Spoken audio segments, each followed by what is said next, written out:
A'udzu billahi minasyaitonir rajim. Bismillahirrahmanirrahim. Assalamualaikum warahmatullahi wabarakatuh. Alhamdulillahirabbil alamin. Wassalatu wassalamu ala Rasulillahi sallallahu alaihi wasallam. Allahumma faqihna fid din wa 'allimna at-ta'wil. La haula wa la quwwata illa billahil aliyil azim. Ilahi anta maqsudi wa ridhaka matlubi, a'tini mahabbataka wa ma'rifataka. Sahabat Ahibat channel yang saya cintai, pada kesempatan kali ini kita akan berbicara tentang madhab dalam bingkai keislaman. Dan yang saya garis bawahi di sini adalah tentang tema yang berjudul madhab yes, fanatik madhab no. Berangkat dari banyaknya perbedaan cara pandang fikih dari berbagai madhab, terkadang sampai membingungkan masyarakat awam. Ada yang fanatik atau taklid dengan madhab atau ulamanya. Ada pula yang apatis dengan madhab sehingga memilih tidak bermadhab. Dari kaum intelektual, ada pula yang berpendapat kebanyakan madhab klasik sudah tidak relevan dengan dinamika kekinian. Lalu muncullah sebuah pertanyaan, bagaimanakah seharusnya seorang muslim menentukan sikap dalam bermadhab?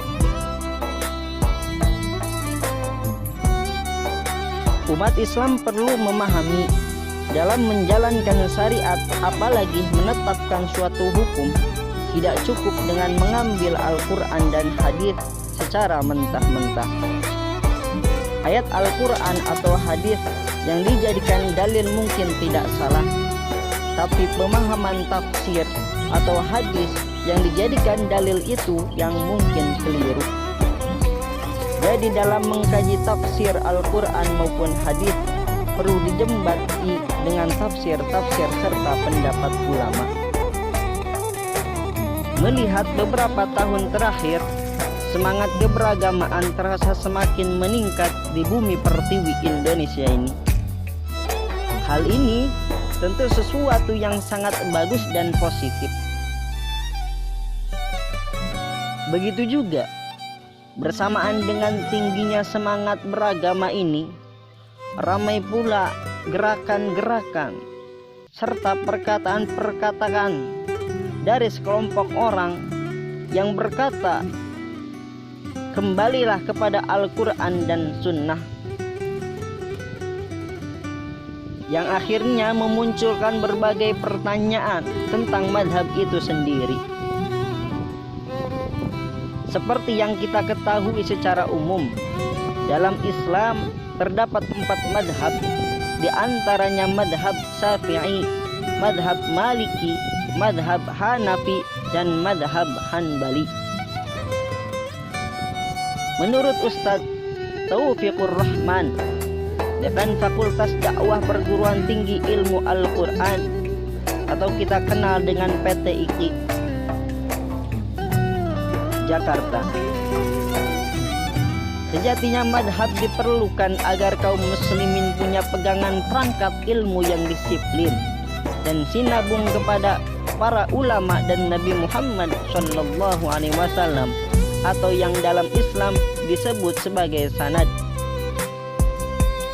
Sanad keilmuan merupakan hal yang sangat diperhatikan oleh para ulama terdahulu.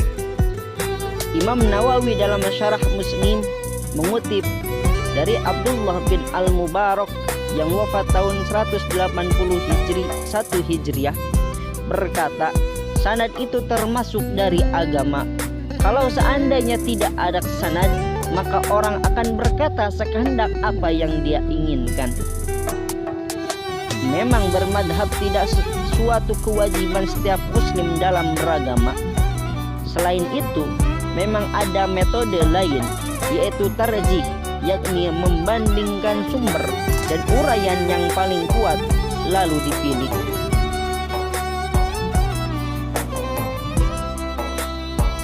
Namun ada pula orang yang berkata, tarjih pun harus dilakukan oleh para ulama kalau perlu dalam sebuah wadah, misalnya Majelis Tarjih Muhammadiyah dan lain sebagainya. Namun yang sering kali menjadi kendala adalah jika langsung berpendapat dengan dasar teks pada ilmu, yang mana yang mengambil pendapat atau mengambil pendapat dari teks-teks tersebut dia tidak mempunyai kemampuan, sehingga seringkali tidak pas dan tidak cocok dalam pengambilannya. Untuk itu, bagi yang tidak memiliki dasar keilmuan yang kuat, yaitu seseorang yang menguasai literatur klasik dan modern dengan metode-metode keilmuan yang telah dirumuskan para ulama, maka akan riskan terjatuh pada kesalahan pengambilan fatwa. Dan kita sering melihat orang-orang yang berkata tentang hukum-hukum Islam tanpa melihat teks sebenarnya apa yang dibicarakan, yang hanya dia ucapkan atas dasar penglihatan dari sebuah teks yang dia dapatkan. Maka hal ini akan menjadi kekeliruan di kalangan masyarakat, khususnya masyarakat awam. Oleh karena itu, jelas Ustaz Taufikur Rahman yang dianjurkan bagi muslim yang belum sampai pada taraf tersebut atau orang-orang yang awam yang masih belajar Islam, maka diperlukannya sebuah ittiba, yakni mengikuti dan meneladani madhab dengan mengetahui alasan, argumen, dan landasan madhabnya. Dengan dasar inilah menurutnya kita perlu bermadhab. Adapun untuk seseorang yang ilmunya sudah tinggi, diperbolehkannya talfiq.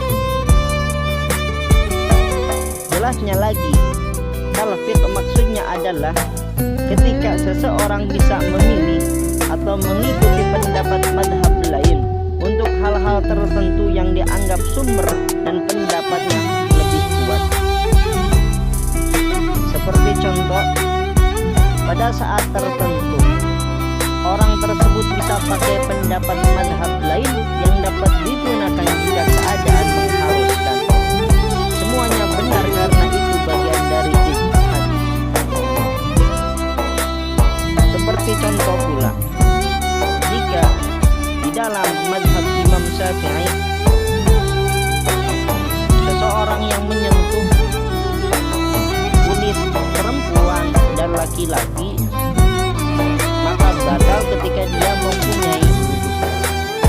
Akan tetapi hal ini tidak berlaku ketika kita mengunjungi kota suci Mekah, karena melihat berbagai faktor-faktor yang saling berbeda antara Indonesia dan keadaan di Arab Saudi sana.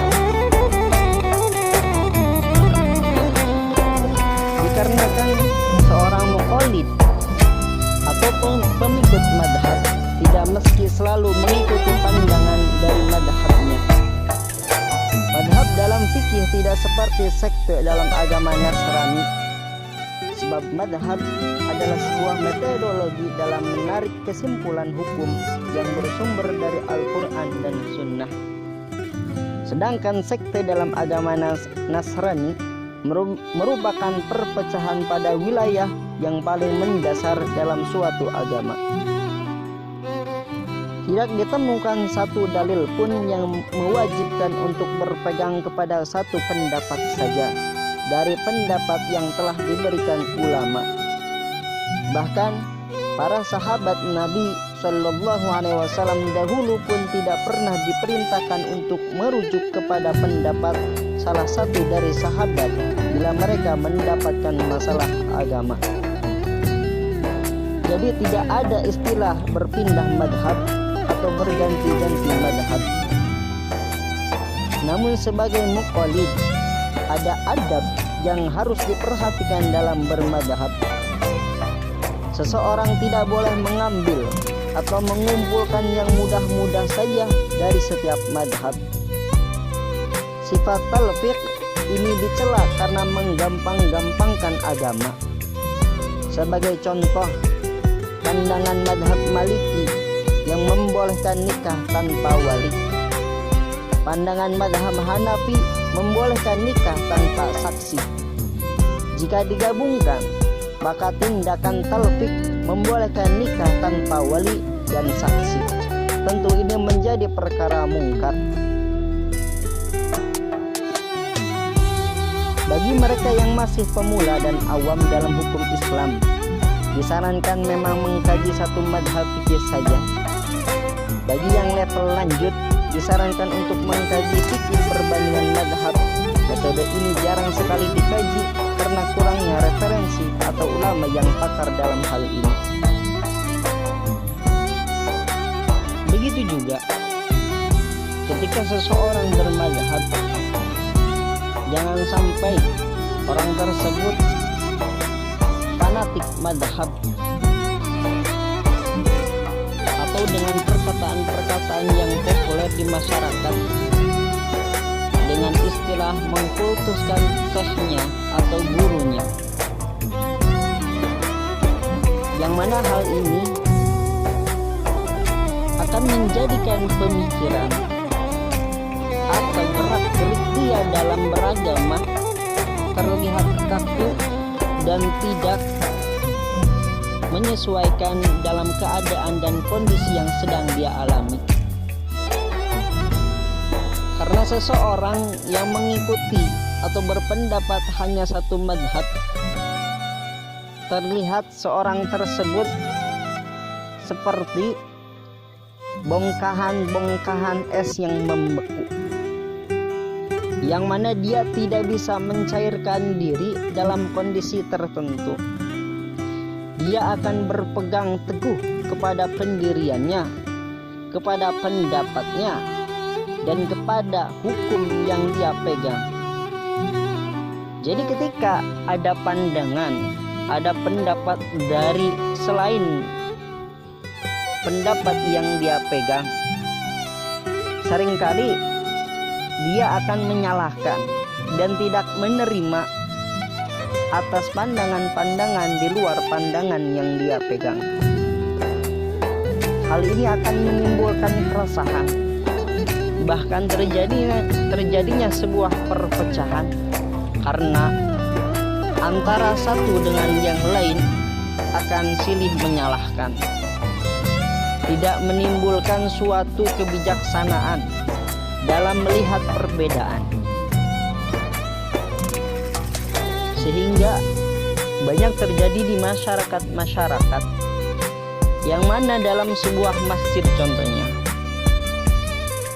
ketika ada sekelompok orang melakukan sholat yang mana imamnya itu di luar dari kelompoknya,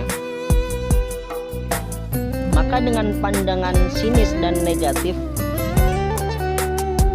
dia enggan untuk bermakmum atau mengikuti gerak-gerik sholat dari imam yang berbeda kelompok darinya.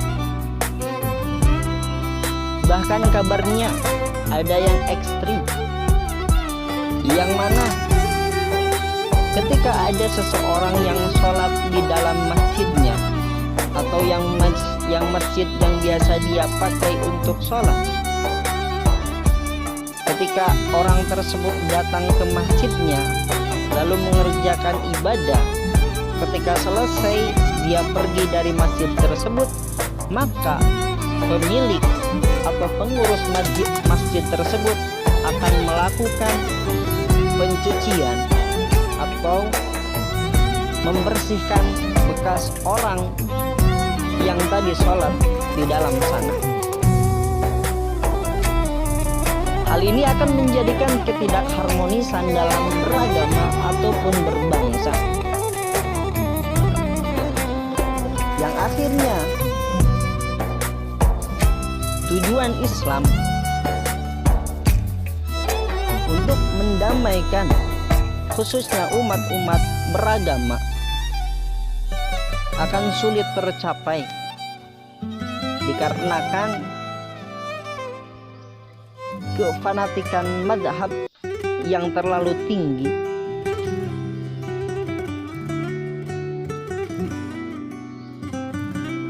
Karena fanatik madhab itu lebih mencintai kepada syekhnya secara berlebihan, sehingga terjadi cinta yang berlebihan, sehingga lupa kepada orang-orang yang di sekelilingnya. Maka yang harus kita garis bawahi, bermadhab itu baik, akan tetapi fanatik madhab itu tidaklah baik. Jadilah orang-orang yang lunak atau orang-orang seperti air. Dimanapun air itu berada, mau itu di dalam kotak, sebuah kotak, di dalam sebuah lingkaran, di dalam sebuah belokan, maka air itu akan menyesuaikan seperti wadah-wadah yang dia diambil. Begitu juga dengan kita. Kondisi sosial kita seringkali berbeda-beda. Lokasi tempat tinggal kita pun terkadang berbeda-beda. Maka ketika kita berpendapat, berpegang teguh hanya satu pondasi saja, hanya satu pendapat saja, maka kita sering terjadi kekeliruan ketika kita berada di tempat orang lain.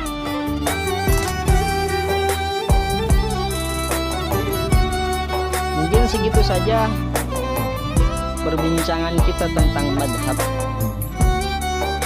Tetap terus semangat dalam mencari ilmu, pantang menyerah dan pantang mundur. Ahibba channel yang saya cintai, lanjutkan perjuangannya, tetap semangat, optimis. Wabillahi taufiq. Assalamualaikum warahmatullahi wabarakatuh.